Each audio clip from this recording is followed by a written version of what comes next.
बिहार के दरभंगा की बात बेहद जरूरी हो जाती है क्योंकि बिहार के दरभंगा जिले में एक बार फिर से हिंदू श्रद्धालुओं को जिहादी साजिश का शिकार बनाया गया। जी हां, कुशेश्वर स्थान प्रखंड के केवट गांवा पंचायत के पछियारी गांव में दुर्गा मंदिर में कलश स्थापना कर घर लौट रहे श्रद्धालुओं पर अचानक छत से पत्थरबाजी शुरू कर दी गई। इस हमले को जिहादी अलाउद्दीन के घर की छत से योजनाबद्ध तरीके से अंजाम दिया गया। दरअसल महिलाएं, बच्चे और बुजुर्ग भक्त जो हैं वो माता दुर्गा की पूजा करके वापस लौट रहे थे, तभी जिहादी भीड़ ने श्रद्धालुओं को घेर लिया और पत्थरों से हमला ताबड़तोड़ शुरू कर दिया।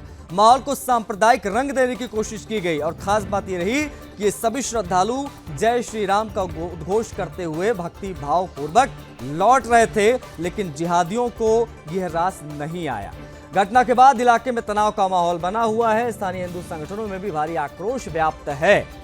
ये तस्वीर हम आपको दिखा रहे हैं, छत से पत्थरबाजी हुई तो तस्वीर हम आपको दिखा रहे हैं। दुर्गा पूजा से लौट रहे श्रद्धालुओं को किस प्रकार से निशाना बनाया गया, छतों से पत्थर फेंके गए और किसके छत से पत्थर फेंके गए उसका भी नाम अलाउद्दीन बताया जा रहा है। दरभंगा में हिंदू श्रद्धालुओं पर जिहादी हमले से जुड़ी ये खबर है।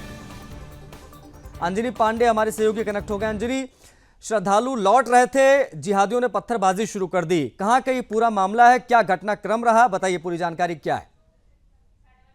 आशीष, देखिए बता दूं कि जिस तरीके से यह घटना हुई दरभंगा की यह घटना है और दरभंगा या फिर बिहार की कहें तो इस तरह की घटनाएं जो है वह अमूमन जो है वो देखने को मिल रही हैं। जो धार्मिक जुलूस निकाले जाते हैं सनातनियों द्वारा, उस पर पथराव किया जाता है और इसी सिलसिले में चूंकि कल नवरात्र का पहला दिन था, सभी जगहों पर कई जगहों पर जो है वो देवी माँ के कलश स्थापना के लिए कलश यात्रा निकाली गई थी। उसमें बड़ी संख्या में महिलाएं, बच्चे और बुजुर्ग जो है वो शामिल होते हैं और उन पर इस तरह से पथराव जो है वो किया गया है। और यह पथराव जो है वो कोई पहली बार नहीं है और कहा जा रहा है कि यह पथराव की जो घटना हुई, इस घटना के पीछे होली में भी कुछ विवाद हुआ था। उस विवाद को लेकर के देखा जा रहा है कि उसके बदले में फिर से एक बार जो है वो इस तरह की तैयारी की गई थी कि चूंकि जो चैत्र नवरात्र की शुरुआत है या फिर यदि रामनवमी की बात करें तो इन सभी जगहों पर जो है वो रामनवमी वगैरह में भी जो है वह जुलूस निकाली जाती है, शोभा यात्राएं निकाली जाती हैं और उन पर जिहादियों की जो है वह नजर रहती है। और यही बात है कि इसी सिलसिले में जो है वह जिला मुख्यालय द्वारा या फिर पुलिस मुख्यालय द्वारा जो है वह सतर्कता बरतने को कहा गया था कि ईद की बात करें या फिर नवरात्र की बात करें या फिर आने वाले समय में रामनवमी है,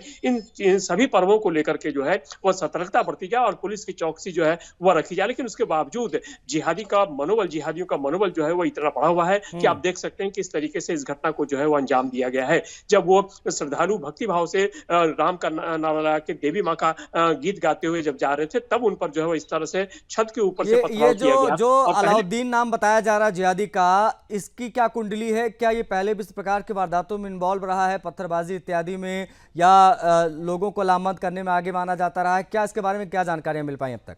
अंजनी जी आशीष, देखिए यदि दरभंगा की बात करें तो दरभंगा में भी कई तरह की इस तरह की घटनाएं, इस तरह की वारदातें जो हुई हैं और पिछले दिनों देखें तो गोपालगंज में भी हनुमान भक्तों पर जो है वह सीवान के बॉर्डर पर, सीवान के सीमा पर जो है वह पत्थरबाजी की गई थी जब वो चंदा मांगने जा रहे थे। तो इस तरह की घटनाएं जो है पहली बार नहीं हुई है और पुलिस जो है वो पूरी तरह से उस इलाके में जो है वो मौजूद है। बड़े अधिकारी जो है वो वहां पर मौजूद है और स्थिति को नियंत्रित करने की कोशिश कर रहे हैं। लेकिन जो श्रद्धालु हैं, जो सनातनी हैं, उनमें आक्रोश जरूर है कि यदि इस तरह की घटनाएं होती हैं या इस तरह के शांति जुलूस में, जिस जुलूस में कलश यात्रा निकाली जाती है, भगवान के राम के नाम के साथ वह कलश यात्रा निकाली जाती है और उस पर इस तरह की घटनाएं जो होती हैं वह कभी भी किसी भी तरह से जो है वह बर्दाश्त नहीं किया जाएगा। और पुलिस इस मामले की छानबीन कर रही है कि आखिरकार उस जिस जिहादी के छत पर से पथराव हुआ वह जिहादी क्या है, कौन है। आप नजर बना के रखिएगा अंजनी, आगे जो भी अपडेट्स इस खबर से संबंधित आएगी वो हम एक बार फिर से जुड़ेंगे और तमाम जानकारियां दर्शकों तक पहुंचाएंगे। फिलहाल के लिए बहुत आभार आपका जुड़ने के लिए, तमाम बातचीत के लिए।